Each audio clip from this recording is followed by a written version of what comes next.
हम सभी जानते हैं कि हमारा देश भारत 15 अगस्त 1947 को स्वतंत्र हुआ।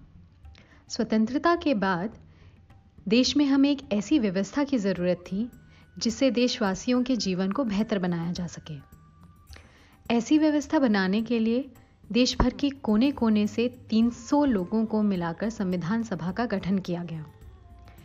इनमें 15 महिलाएं भी शामिल थीं।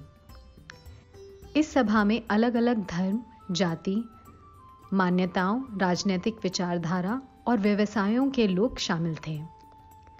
सभी ने मिलकर देश को चलाने के लिए महत्वपूर्ण मुद्दों और सिद्धांतों पर चर्चा की। संविधान सभा के अध्यक्ष डॉक्टर राजेंद्र प्रसाद थे। इस संविधान सभा में 22 समितियां थीं। ड्राफ्टिंग कमेटी के अध्यक्ष डॉक्टर भीमराव अंबेडकर थे। क्या आप जानते हैं कि इस पूरी प्रक्रिया में 2 साल, 11 महीने और 17 दिन का समय लगा। इस दौरान पूरे संविधान का निर्माण करने के लिए अलग अलग मुद्दों पर गहन चर्चा की गई। इन सभी चर्चाओं के दौरान सबसे अधिक इस बात को महत्व दिया गया कि सभी के अधिकारों की सुरक्षा हो सके। शुरुआत में यह किताब हिंदी और अंग्रेजी में लिखी गई। बाद में इसका अनुवाद देश की अलग अलग भाषाओं में हुआ। इंटरनेट पे यह सभी शासकीय भाषाओं में उपलब्ध है।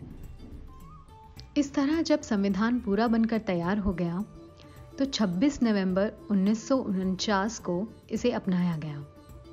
इस दिन को हम संविधान दिवस के रूप में मनाते हैं और 26 जनवरी 1950 को हमारा संविधान देश में लागू किया गया। इस दिन को हम गणतंत्र दिवस के रूप में मनाते हैं।